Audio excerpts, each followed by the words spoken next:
Mahfud MD, Menteri Koordinator Bidang Politik, Hukum, dan Keamanan atau Menko Polhukam mengungkapkan sejumlah fakta terkait kasus korupsi yang menjerat Gubernur Papua Lukas NMB. Hal itu diungkapkan oleh Mahfud MD saat melakukan jumpa pers di Jakarta pada Senin 19 September.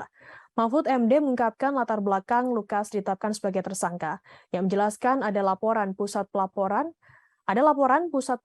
dan Analisis Transaksi Keuangan atau PPATK tentang dugaan korupsi atau ketidakwajaran dari penyimpanan dan pengelolaan uang Lukas NMB, bahkan nominalnya hingga ratusan miliar rupiah.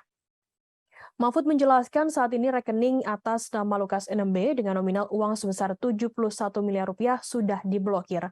Sementara itu ada pula kasus-kasus lain yang menyeret Lukas NMB, seperti dana operasional pimpinan, pengelolaan Pekan Olahraga Nasional ke-20, kemudian juga ada pencucian uang. Mahfud MD menjelaskan Badan Pemeriksa Keuangan atau BPK selama ini tak berhasil melakukan pemeriksaan karena Lukas selalu beralasan tak bisa diperiksa. Sehingga BPK lebih banyak disklaimer atas kasus keuangan di Papua tersebut. Yang mengimbau agar Pak Gubernur Papua Lukas NMB datang apabila dipanggil oleh KPK.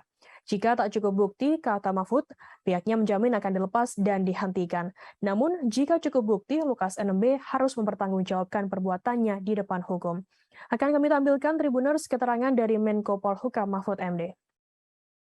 Di Papua sekarang situasi agak memanas karena diberitakan akan ada demo besar-besaran besok, tanggal 20 September tahun 2022 dengan tema menyelamatkan atau Save Lukas NMB.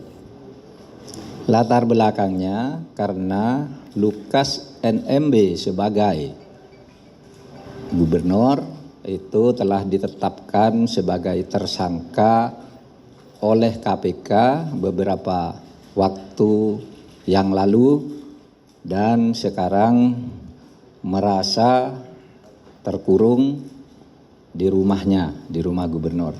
Maka ingin saya sampaikan hal-hal sebagai berikut. Satu, kasus Lukas NMB bukan rekayasa politik. Tidak ada kaitannya dengan parpol atau pejabat tertentu, melainkan merupakan temuan dan fakta hukum. Dan ingin saya sampaikan bahwa dugaan korupsi yang dijatuhkan kepada Lukas NMB yang kemudian menjadi tersangka, bukan hanya terduga, bukan hanya gratifikasi 1 miliar. Nih catatannya, ada laporan dari PPATK tentang dugaan korupsi atau ketidakwajaran dari penyimpanan dan pengelolaan uang yang jumlahnya ratusan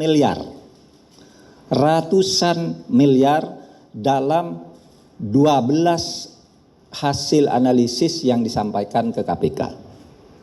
Yang kedua, saat ini saja ada blokir rekening atas rekening Lukas NMB per hari ini itu sebesar 71 miliar yang sudah diblokir, jadi bukan 1 miliar.